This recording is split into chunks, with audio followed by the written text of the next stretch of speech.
everyone, welcome back to another episode of Mongrels Garage, where today we're back on the AI Monte Carlo. I think you know what the problem is just as well as I do. Why is it the AI Monte Carlo? Well, because we've been using ChatGPT. So far it's done pretty well, and if you haven't seen the first video where we actually get this engine freed up and get it turning over and get it to fire off, go ahead and check it out. I'll put a link in the description down below. Today we're going to continue on with that process. We're going to change the oil out in this, maybe put some coolant in here, service the fuel system, and other stuff like that, and see if we can get this thing driving. You could try to play, but you're never gonna beat me. Look the other way, what I'm doing ain't easy. Bloody hands stained from the people who deceive me. Muddy hands break through the chains, go free me. Safety first, folks.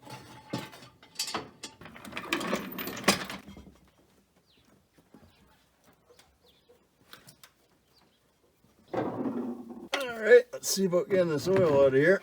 Oh, it's still got the catalytic converter on it. Look at that. See what it looks like.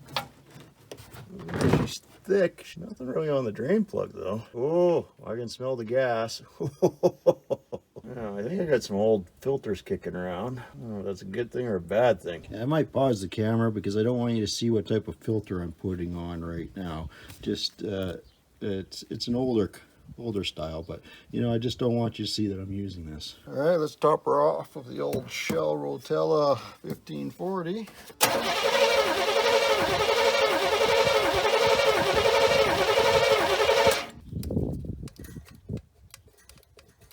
I don't think that's priming at all. That's a question you should ask yourself.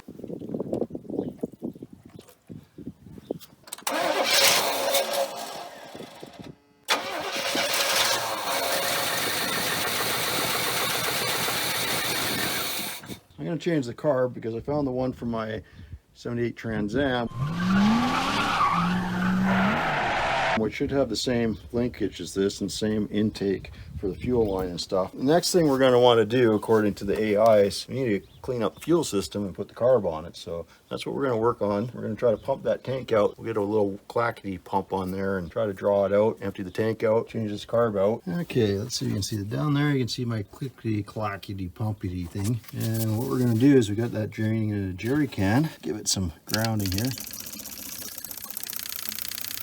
It looks like someone's put farm fuel in this because that is purple fuel. That or it's diesel, but don't smell like diesel. So we just got that emptying into a jerry can. Let's see what we got there. We're going to clean out that whole tank. Pump it all out. See what we end up with.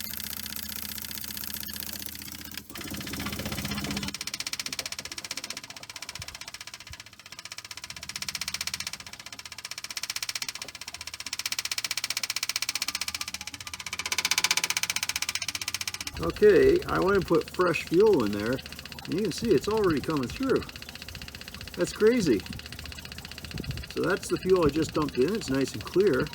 So I don't think I have to worry too much about this fuel tank. Just let that flush out a little bit. Yeah, that's a nice color. I don't think we have to worry about the fuel too much. I'm going to shut that pump down before I fill my little jug up here. Okay, we've purged the fuel tank. We put this old carb on here. I'm pretty sure it's not going to work right, but hopefully it'll work well enough. We kind of rigged up the fuel system here.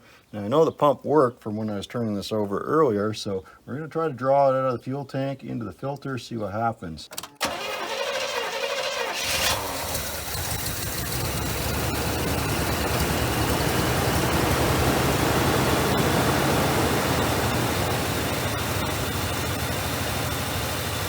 I got fuel flow. And we got leaks all over the place.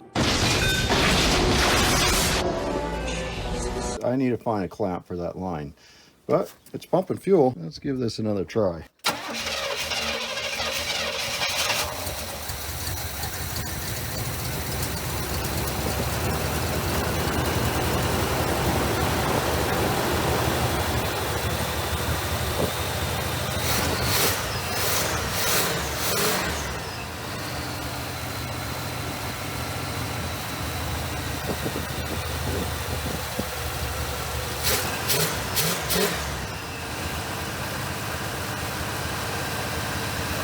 All right, great.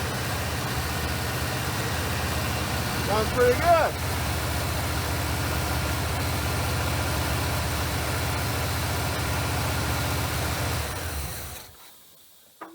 Well, other than the idle being a little high, it's running off the tank. That's awesome. Let's deal with the rad next. Oh, pouring skills are not good today. Okay, let's get this thing fired up again. We got some water in the rad. Let's see if we can get it to circulate. If it works, then we'll drain the water out and we'll put some actual coolant in.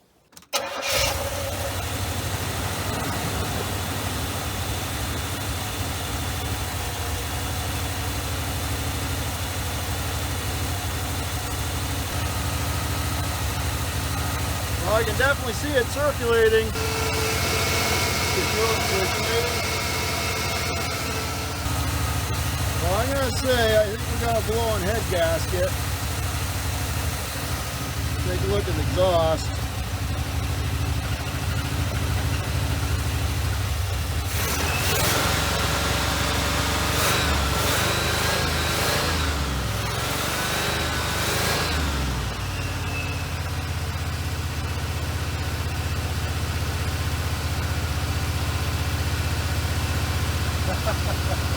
Yeah, that's definitely a blown head gasket, folks.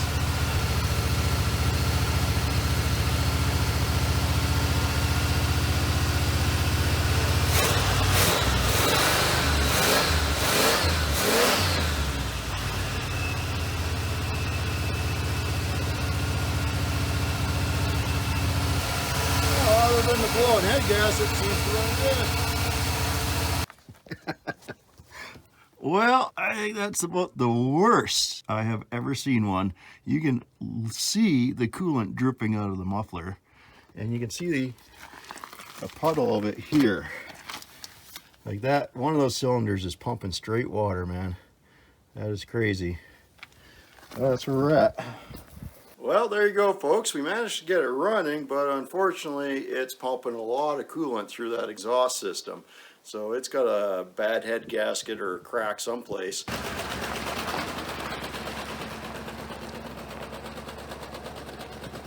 So here's where we're at with the Monte Carlos. We got the white smoke coming out of the exhaust and we got coolant weeping out of the drain hole for the muffler. That tells me we've got a serious issue with the engine. It's either a blown head gasket or it could be cracked block, cracked head. So what I'm going to do is I'm going to ask ChatGPT on what that is, and then we're going to ask it what's bad and see if it can come up with the same answers I do. Now, what I would do is I would pull the plugs out, see which plug is bad, and additionally probably do a compression test to determine which cylinder has the leak in it, and then we'd probably pull that head off. So let's flip it over to the computer here, see what ChatGPT has to say, or the AI as we call it, and see if it can diagnose it for us. There we have, okay, I have the Monte Carlo running, but it has a lot of white smoke coming from the exhaust, and antifreeze is leaking from the weep hole in the muffler. The response is, it sounds like there may have been an issue with the head gasket on your Monte Carlo. So we got that. It explains that the white smoke is a sign of that, and the coolant coming out of the muffler is another sign of that. It goes on to say I should have a professional mechanic look at it and avoid driving the car, but we're going to ask it to go one step further and tell us how to determine which cylinder is bad. There we go. We've asked what steps we can take to fix it. Here's the steps to fix a head gasket. Have the car inspected by a professional mechanic. It likes to default to that to confirm the issue is indeed a blown head gasket. Well, we need you to tell us how to figure it out. The diagnostic process usually includes a pressure test on the coolant system, a cylinder compression test, or chemical test to detect the presence of exhaust gas in the coolant. So it came out with pretty much the same thing as I did.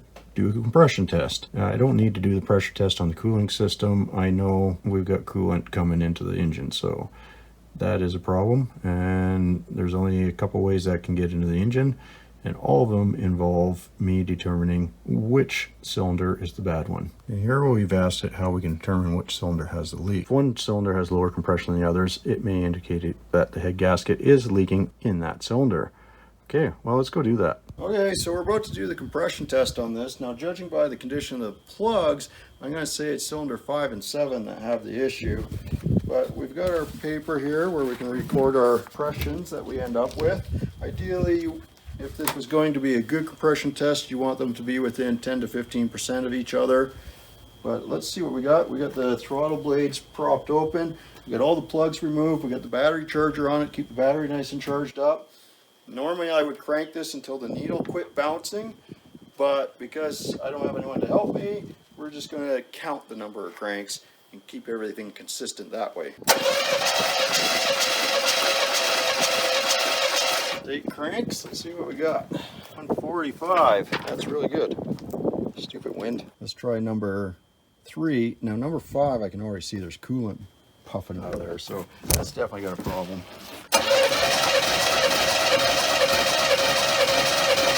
Okay, we only got about 110 on that one. Not very good. Number 5, I don't even think I have to check, but let's do it anyways. It might pressure up because of the coolant in there. Look down there, you can see all the coolant. It's been spraying out of that cylinder. Okay, we're just going to test number 8 because we know 5 is bad. I can tell by that sound there's no compression in 8.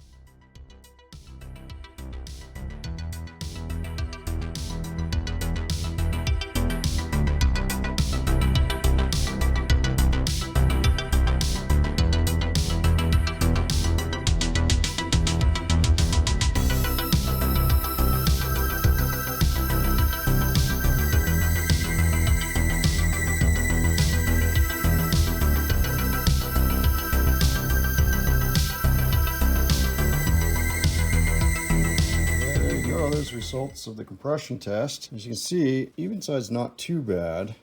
I mean, we got that little guy. 5 and 7 are dead. So I think we just got a bad head gasket. So we're going to look at maybe replacing the head gasket on the driver's side and see what ends up happening. Now you're going to say, what about that little guy? And I'm going to say, oh, that little guy. I wouldn't worry about that little guy. Now when we left off, it had a blow-in head gasket. At the very least, could be a cracked block, could be a cracked head. But we know what side it's on the driver's side. So we're going to tear into that and see what's going on. Also, picked up a couple valve stems. Hopefully that'll help the leaky tires. We need to replace the tires, but for now we just need them to hold air so they don't go flat all the time. And I know one of the valve stems is bad for sure. So we'll get on to doing that. But the main priority is getting this head done. So let's get into it. All right, folks, we're going to get started on this valve cover. So I'll bring you around so you can see what's going on. And away we go.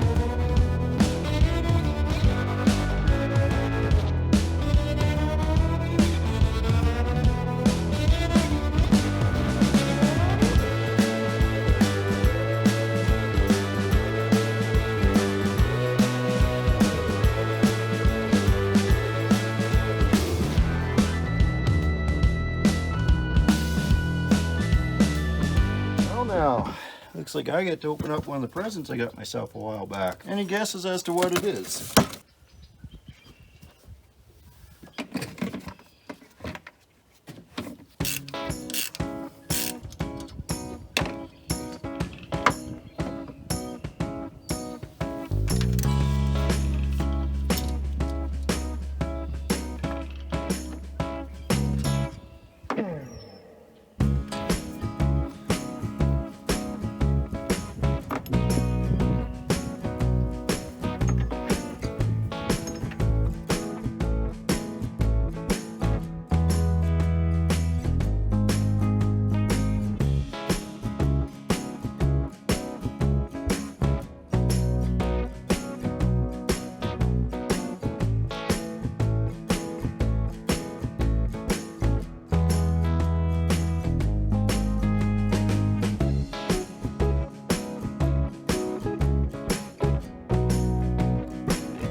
In case you're wondering what I was doing, I'm labeling the push rods at the rocker end so I know where they each go and what they match up with.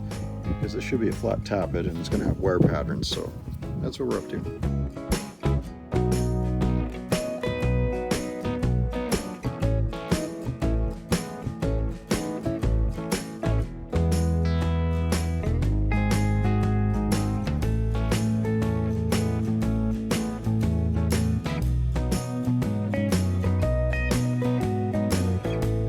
Spoiled. I've been lifting a lot of aluminum cylinder heads. It's been a long time since I've had to lift cast iron.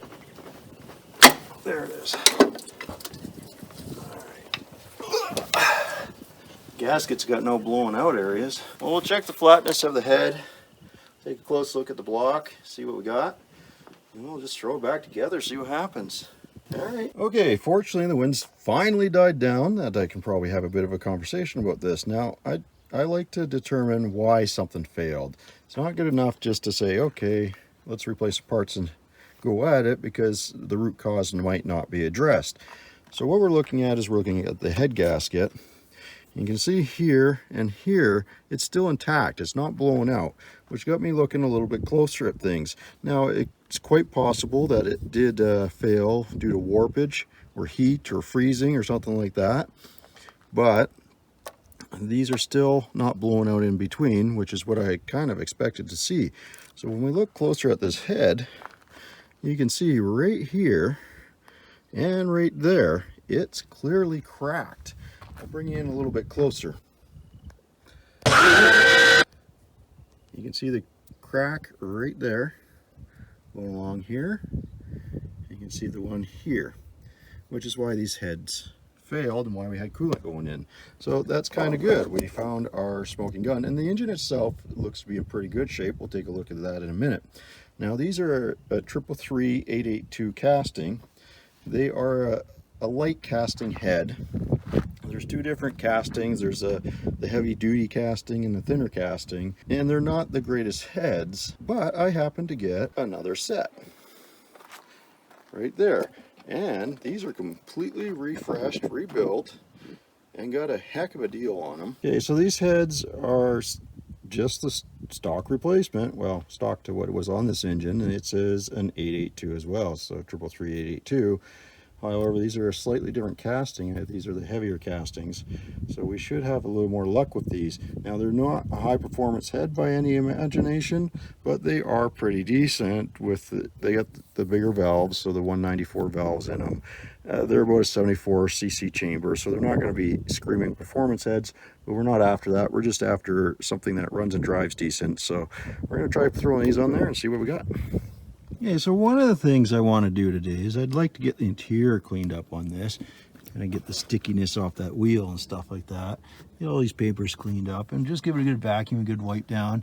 We'll see how it turns out.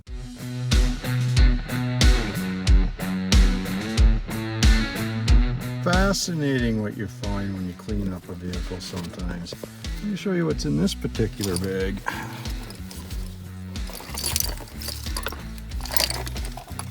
Got a whole bunch of ammunition. Look at that. What is that? A 308, 303? What is that? Shotgun shells. 303, yeah.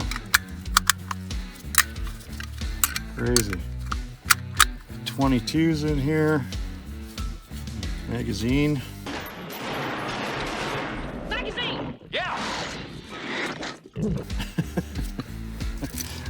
Well, fascinating. We'll get all that cleaned up and do something with it. Safe, something safe.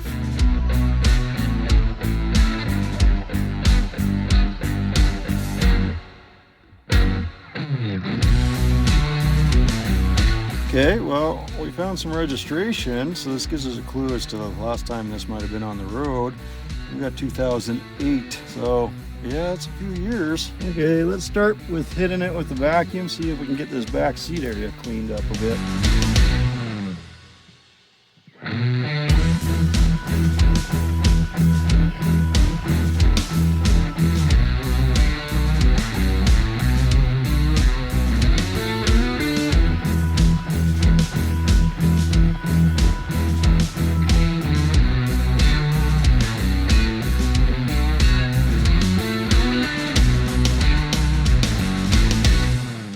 let's see what type of goodies we have under here. Firecrackers, nice. I'll have to wait till the kids are back, we'll try these out. Universal joints. That's even got one in it. What is this? Carbonated candy. Jones cream soda. Another universal joint. A little bit of change. Ordered in a penny. We'll leave the penny. Can't get it. Matches. Yep. WD-40 application pin. All right. What the heck? Let's try to have a little fun. These matches work. I'll light one off and see what happens. I don't think these will work. Oh, let's see. I'm surprised. Oh, that one almost went. Oh, if the firecracker works as well as the matches, we're going to be in for a bit of a disappointment, I think. Where's the kaboom? Ooh. That one went.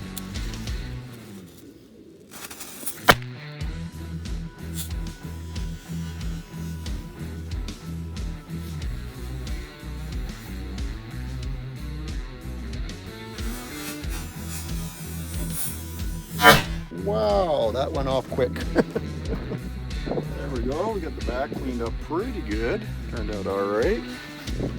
These carpets, pretty good shape. And amazingly, all this underlay's in really good shape. So we're gonna put the back seat back in here. We got this all cleaned out underneath. And we'll see how it all looks. There we go. Back's all back together. Looking really good, except for the one little cigarette burn right there. We still have to do the package tray, but looks a lot better back there.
Check that out.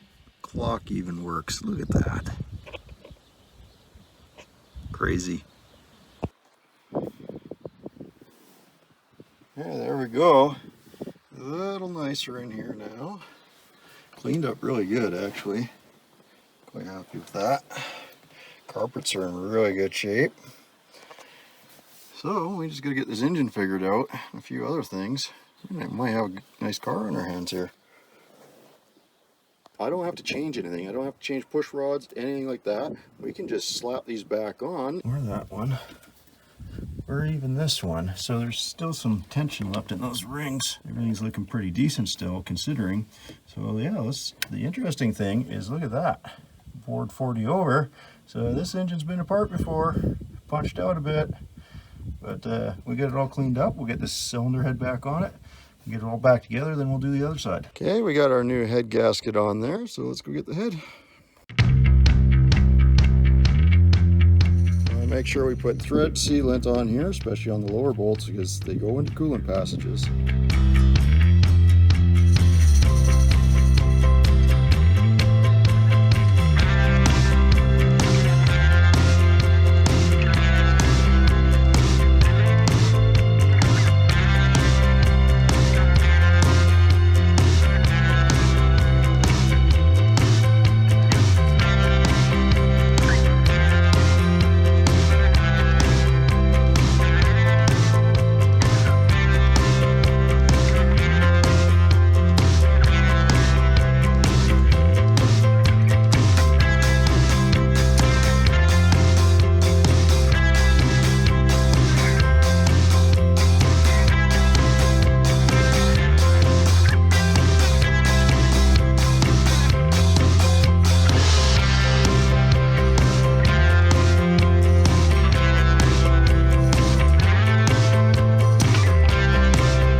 we're getting really close to lighting this off, but there's a few things we have to do. One of those is adjust the valves. Now this is a hydraulic cam in here, so we're not going to go using the feeler gauges. We're just going to do this very simply. And there's a few different ways to do this. You can do it in firing order. I do it in line. It causes me to rotate the engine more, but I don't get lost that way, and I tend to get lost going to my bathroom. So this keeps it so I can remember where I am. I just start at the front, work my way back. But you can do it different ways. You can do the firing order, intake, and based on the intake and exhaust valves opening, stuff like that. And it'll save you some rotations of the engines. So whichever way you prefer to do that, that's all up to you. But the gist of it is, you're going to set your rockers up so that we're on the base circle. If I tighten out just a little bit, it's just getting tight. So 0 lash, and then we're going to give it half a turn. And that one's set. Then we'll move on to the next one. Okay, we got the passenger side all buttoned up, and you can tell you've done it right if you have approximately the same amount of thread showing on each rocker. That's a good visual sign that everything's adjusted properly and you don't have any issues. So the important thing, make sure you're on the base circle, and then take the lash out, give it a half turn, and you're good. Let's get the other side done. You know what? I'm still going to call this video a success because we got it to move under its own power. Catch you on the next video.